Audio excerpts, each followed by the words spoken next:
Assalamu alaikum warahmatullahi wabarakatuh. Welcome to another online class for this week. For this week, the topic that we are going to treat is pests of crops. Pests of crops. But before that, I want to remind you that some of you have not done the assignment of the previous class. Make sure that you do it and you submit before the 25th of this month. Please do, because it is very, very important. At the end of every note, there must be assignments. I hope you know that already. Now, let's go to today's topic. Pests of crops. What's the meaning of pests of crops? Pests of crops. Before we do that, there are some crops that we call major crops that we look at how pests affect them. Among such crops we have maize. Maize, can you see it? These are maize grains. We have yam. I hope you can see it. This is yam. We have cotton. This is cotton ball. We have soybean. This is soybean. We have cocoa. This is a cocoa pod. We have cowpea. This is cowpea, and I hope you can see the board. And there are some insects that used to affect them. For example, we have here a Rhinoceros Beetle. You can have a look. Here is it.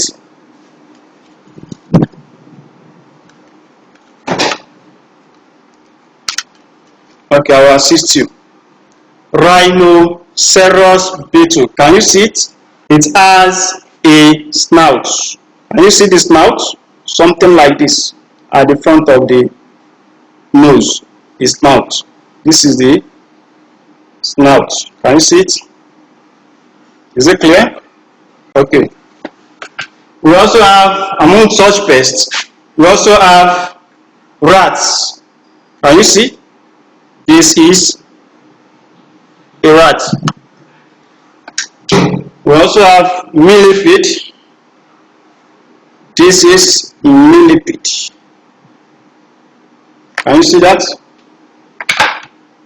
Before I give you the definition of crop pest, I want to show you some pests first. Look here, I've shown you rats. Look at it. This is a cane rat or grass cutter. Can you see it? This is the Rhinoceros Beetle that I've just shown to you. Can you see it? Can you see the snout here? Here is the snout. This is cowpea weevil. Cowpea weevil. And this is a moth, insect moth, M-O-T-H, moth. And this is a bird. This is the bird. Then we have also grasshopper, variegated grasshopper. There are different types of grasshopper, but the one we want to talk about here today is the variegated grasshopper. You can see it on the stem of a cassava. The variegated grasshopper has different color yellow, color black. I don't know, maybe if you can see a sample of it here. Is it clear? Can you see it? This one is live. Can you see it? It's live. It's going out. It will soon move away. Can you see? This is variegated grasshopper. Can you see it very well? Okay. This is variegated grasshopper. It has different color. Okay, let me allow it to go away since I'm done with it. Alright. For a clearer picture, I have other insects that I can show you. This is a cotton stainer. This is a cotton stainer. Can you see it? Cotton stainer. This is bean weevil. Is it clear now? Bean weevil. And this is the millipede that I've just shown to you. Millipede. This crop is yam tubers that has been affected by yam beetle. You can see there are some holes because yam beetle, they make some hole in the tubers of yam. What is clear?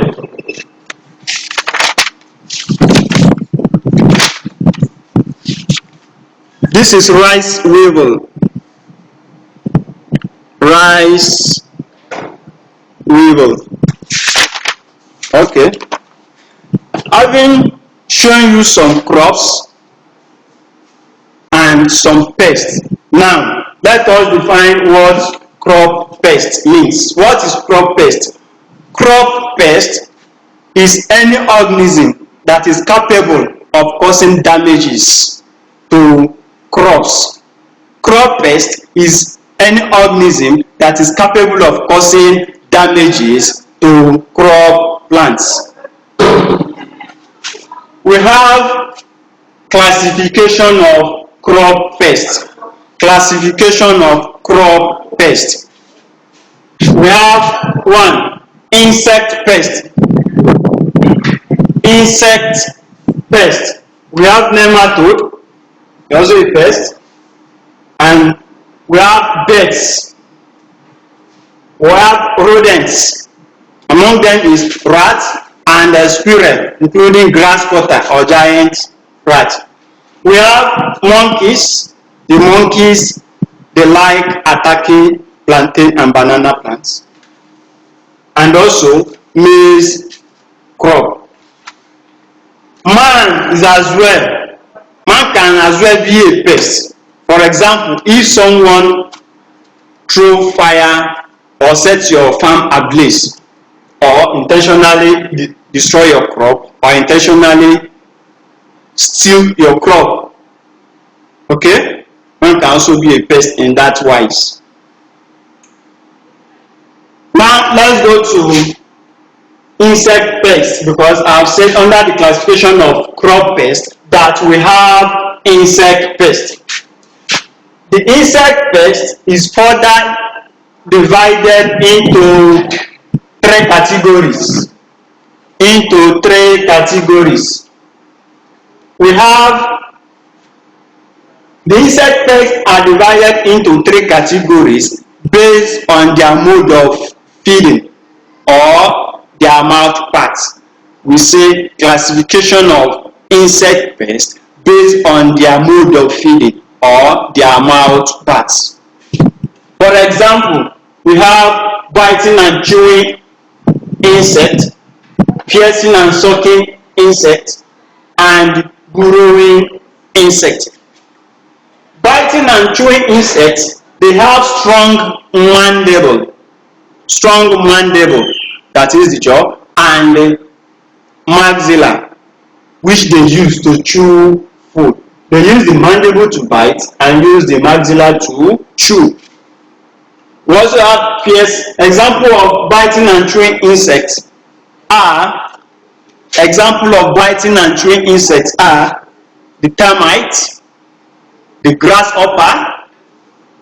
I'll just show you a grasshopper. Bollworms, leafworms, armyworms, mantids, locusts, and beetles. And I've shown you beetle here. I've just shown you beetle. This is a beetle, Rhinoceros Beetle. You can see it having a snout at the top of the nose. Alright. Now let's go to piercing and the sucking insects. Piercing and the sucking insects. The piercing and sucking insects, they have they have a mouth part that we call let me write it on the board. What can I use now? Proboscis. Pro bo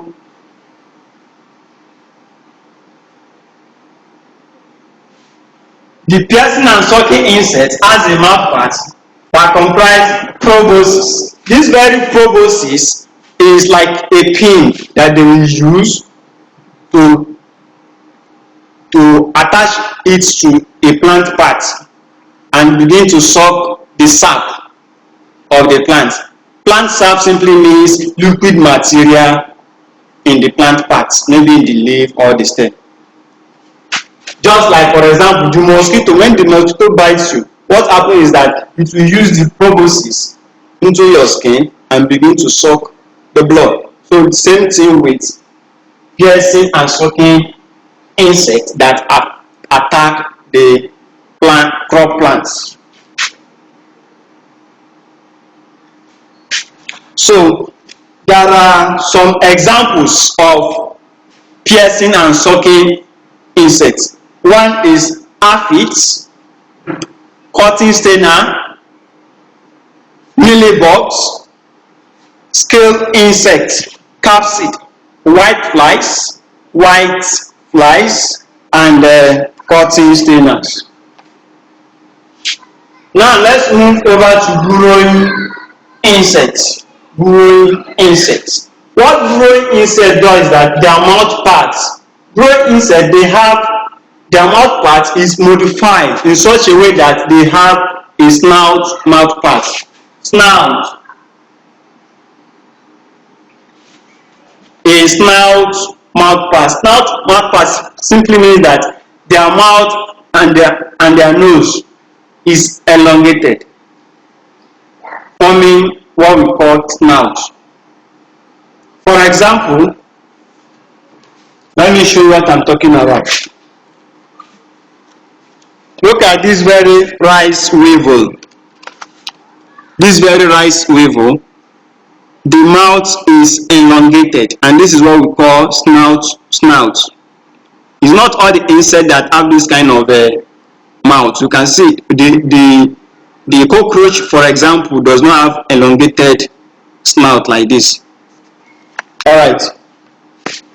So example, the burrowing insect, they burrow into the plants, crop plants, either the stem or the fruits, including the flowers, and they feed. They feed on plant tissues and also on the seeds of crop plants.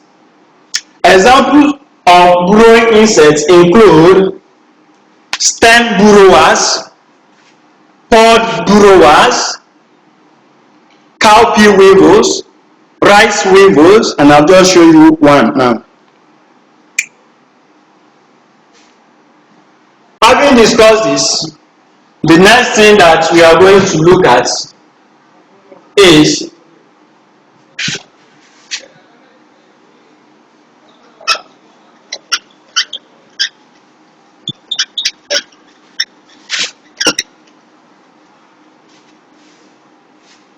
let us look at the important insects and non-insects of major crops. Important insects and non-insect pests of major crops. The type of damage, the type of crop they attack. For example, we have crop pest, crop attack, crop attack, damages,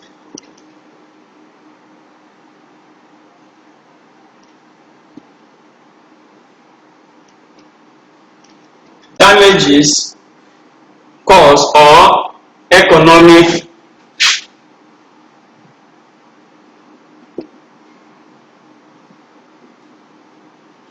importance. We also have the preventive and control measures. In the notes that will be given to you, this is the category in which you are going to find the explanation. Crop pest, crop attack, damages caused or economic importance, their preventive and control measures. For example, let's look at a particular pest called stem burrowers. Stem burrowers. What are the type of crop that stem burrower attacks? Stem burrower attack cereal plants such as maize, sorghum, and rice. Now, the damages that they cause or the economic importance of stem burrowers. One is that they eat stem tissues. Stem burrowers, they eat stem tissues of plants, stem tissues. And they also bore hole into the crop parts, either the stem or the fruits. Now, how do we control?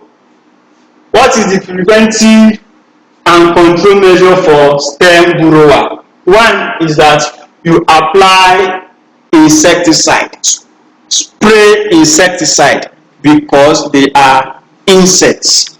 Another way of controlling these insects is by crop rotation. That is, when you plant in plot A this year, next year, if you plant a particular crop in plot A this year, don't plant such same crop there. Plant it in another plot of land. Another pest that we are going to look at is armyworm.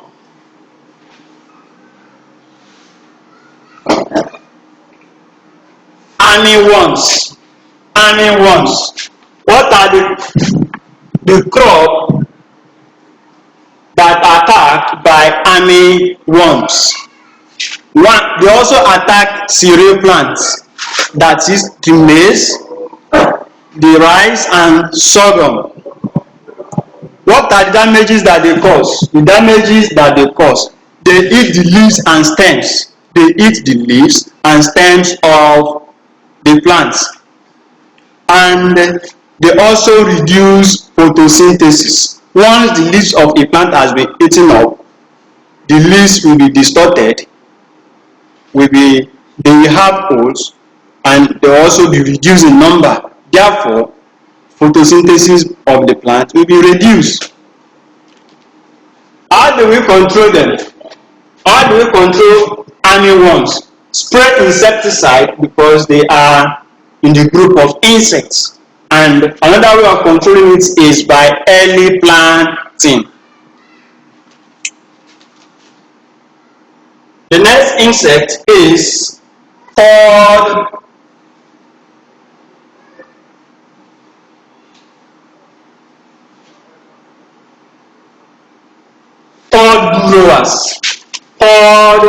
burrowers. What are the crops that they affect or attack? They affect legume plants. They attack legume plants. For example, the soybean and the cowpea. Cowpea simply means the beans that you and I eat in our houses. So once these plants are on the farm, the pod burrower, they tend to burrow into the maturing pod of the plants while on the farm. What are the damages that are caused? They eat maturing seeds of legume plants. They eat their maturing seeds. And they also introduce diseases to the growing plants. How do we control them? Also spray insecticide and also practice early planting.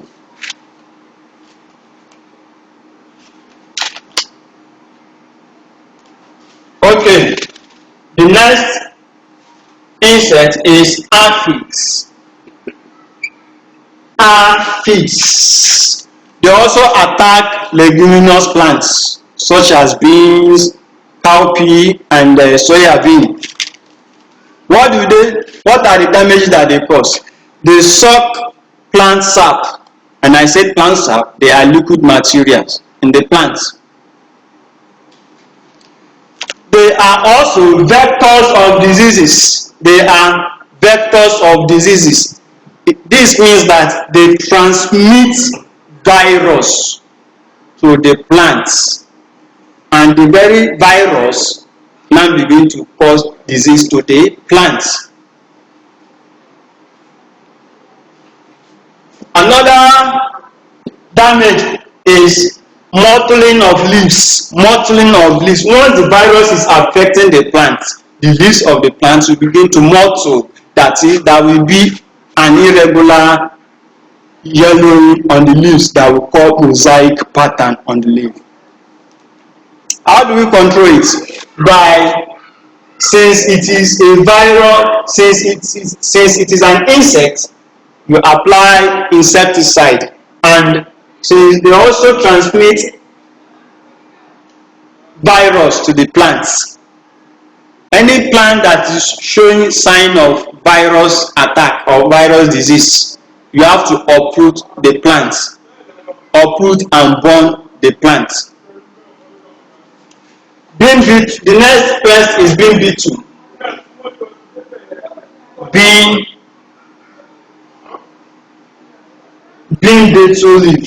leaf beetle rather.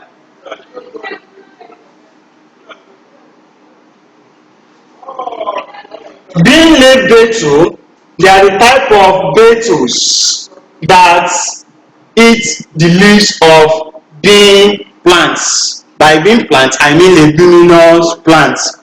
So they affect leguminous plants and they eat up the leaves. And whenever leaves are being eaten, what it will result to is reduction in the photosynthesis.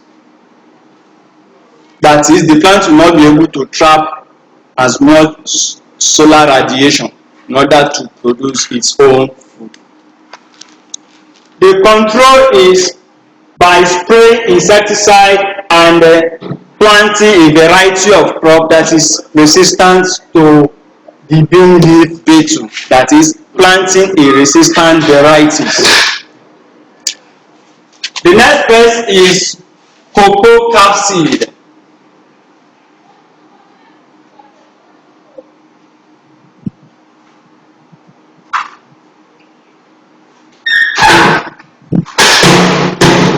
Cocoa capsids. Cocoa capsid or myrids. They affect beverage crops such as cocoa. What do? They inject toxic saliva into the plants. They inject toxic saliva into the plants and also transmit fungal disease. Fungal disease. How do we control them? By spraying insecticide and also practice regular weeding. So the next pest we are going to treat is yam beetle. Yam beetle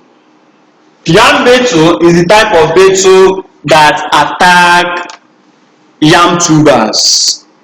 What are the damages that they cause to the yam? They bite the yam tuber and thereby leaving holes in the yam.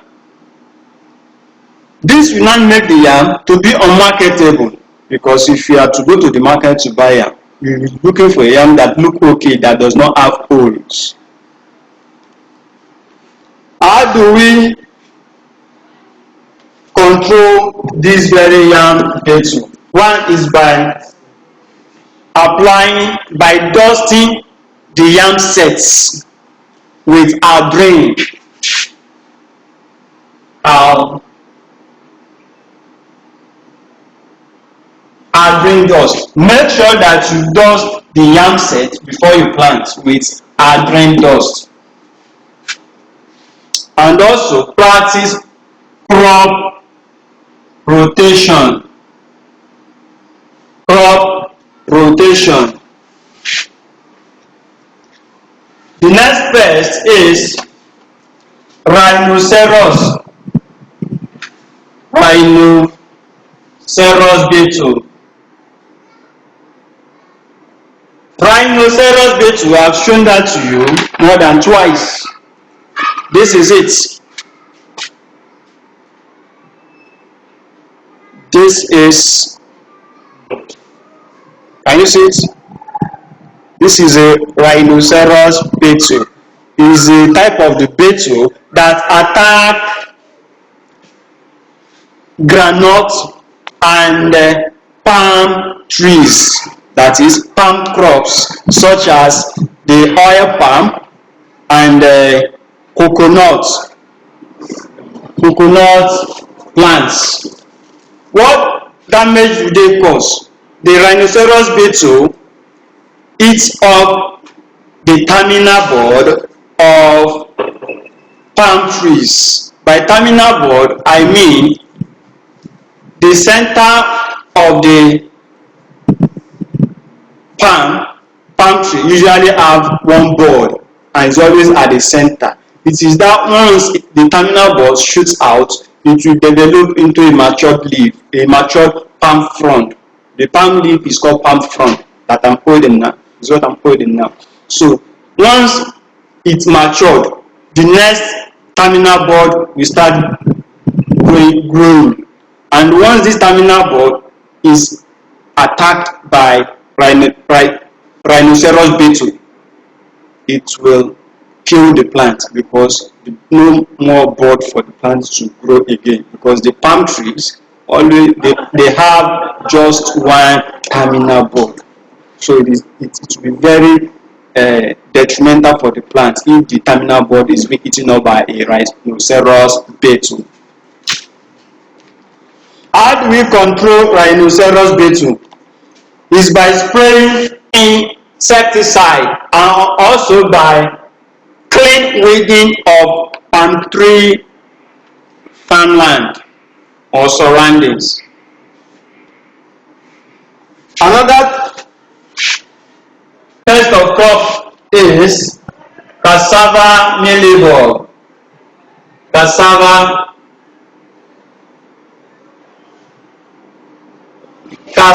mealybug. Cassava mealybug attack cassava plants. That is, it attack the stem of the cassava. And what damage do they cause? One of the damages is the twisting of the cassava stem. The cassava stem will start twisting. Watch. Can you see my notes? Twisting, as if it is folding. Okay. All right. So one other problem or damage caused by mealybug is the swelling of the cassava stem. Swelling. How do we control mealybug? Spray insecticide and also cutting treatment, that is stem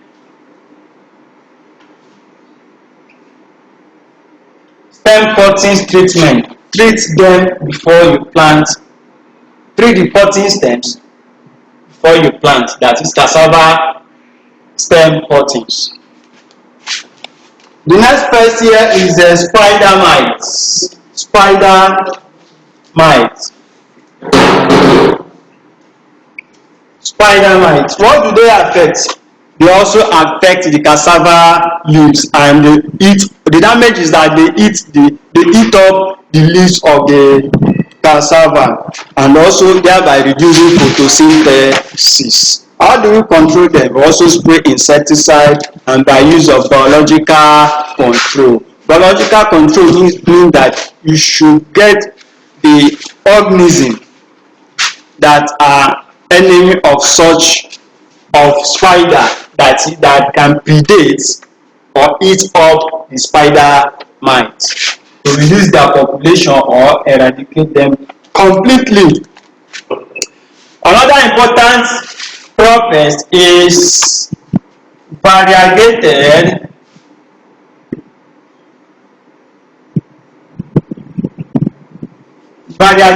grasshopper.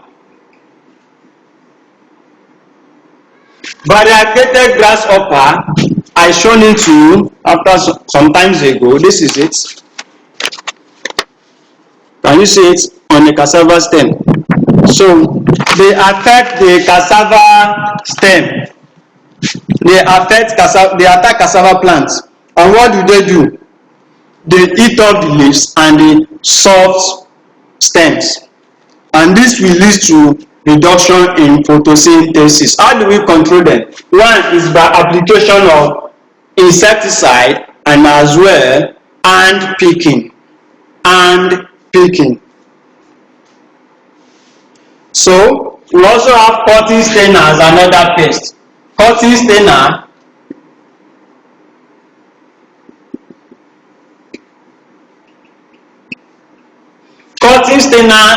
is a pest of the cotton. They pierce and suck the sap of cotton. That is what they do. And how do you control them? Also by spraying insecticide and picking. We have cotton bollworms. You will see that in the notes because of time. We have thrips, leaf rollers. We have leaf beetles, bean beetles. Now let's move to non-insect pests. The ones we just treated, they are insect pests. But now let us treat non-insect pests of crop. They are pests, but they are not insects. One of them is birds. I've shown you birds before. So birds attack croplands such as the rice, maize, and the sorghum. They eat up the grains on the field. And how do we control them? We control the birds. We control birds by use of scarecrow. Is a figure that will appear as if it is a human being. So once they see, if you want this on the farm, once they see it, they will be scared as if the farmer is around. Another method is by use of explosive mechanism. That is any device that you can put on the farm that can generate noise at intervals. With that, they will be scared because birds eat noise. Also by drumming and noise making on the farm. A group of people can drum on the farm and make noise. This will scare them away. Another important non-insect pest is rodents.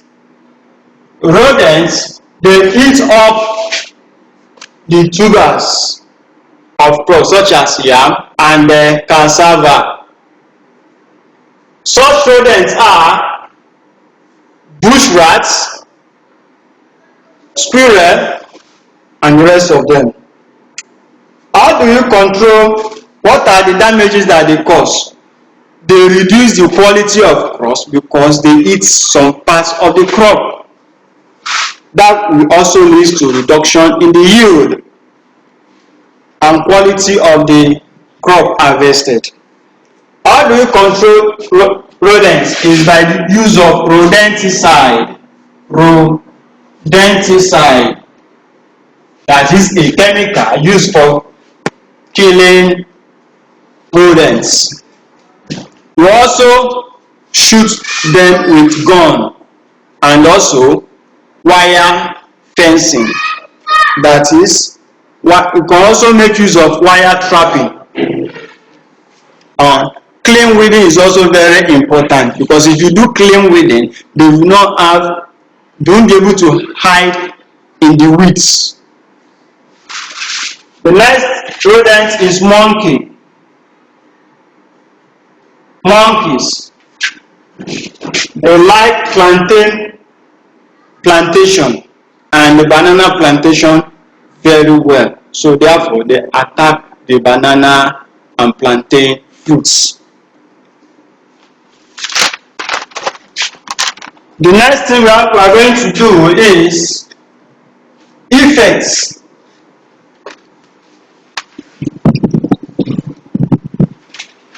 Effect or economic importance.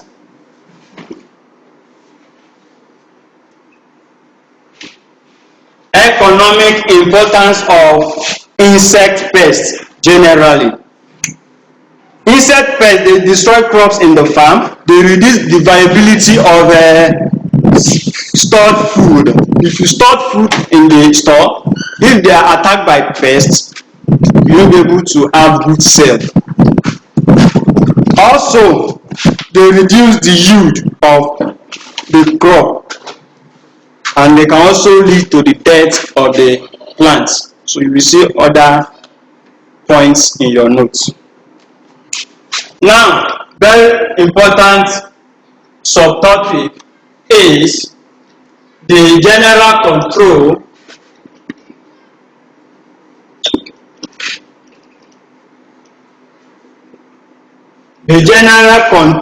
of pests. General control measures of the pest. One is chemical control. Under chemical control,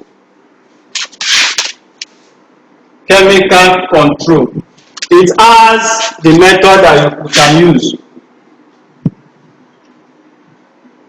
The method that you can apply in chemical control is the use of chemicals to kill the pests. You buy chemical in the market, then go to your farm, you apply it as instructed on the label of the container of the chemical. We also have physical control.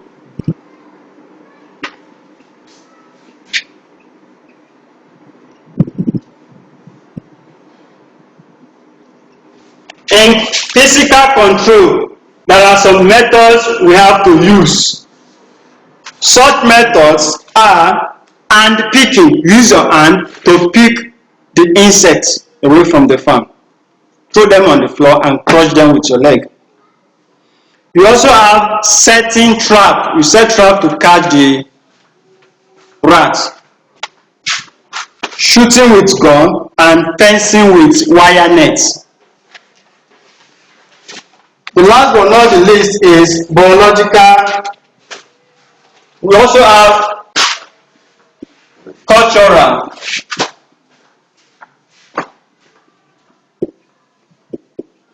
Under cultural control, the methods used are crop rotation, proper tillage, planting resistant varieties, and as well burning of debris.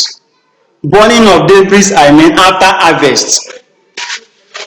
The plants that are still on the farm, let's say the stems and some leaves and the nearby weeds, make sure that you burn them so that the pests will not use that place as their harboring place. So the fourth one is biological control. This simply means you use the natural enemy of that particular pest on your farm so that it can eat the pest up to reduce their reduction, to reduce their number, or even eradicate them completely.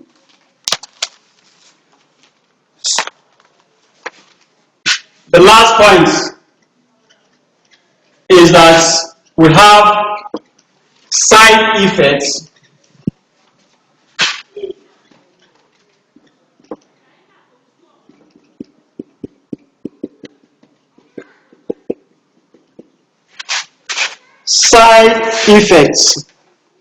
of the various measures that we use in controlling pests of crops and diseases of crops. They have side effects. And what are the side effects? Because in disease of crops, I gave you 3 major control measures used to control them. For example, cultural control, physical control, and biological control. But under the pest, I gave you physical control, biological control, cultural control, and the fourth one, chemical control. So what are their effects? One is that if you use chemical control,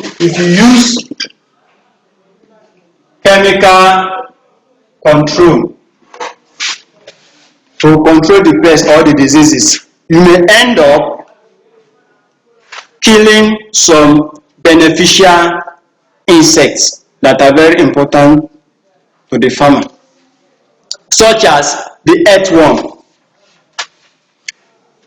In using chemical control, it can be toxic to domestic animals. Under biological control,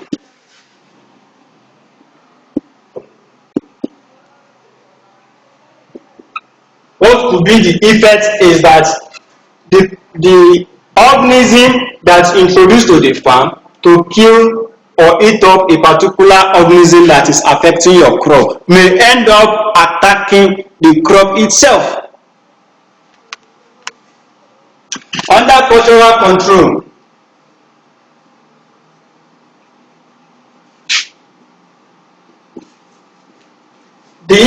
one of the effects of cultural control is that when you attempt to use burning, you attempt to burn the field so that you can burn away some of the insects and diseases, you may end up burning up important insects that are beneficial to the farmer, and you may not be able to control the fire.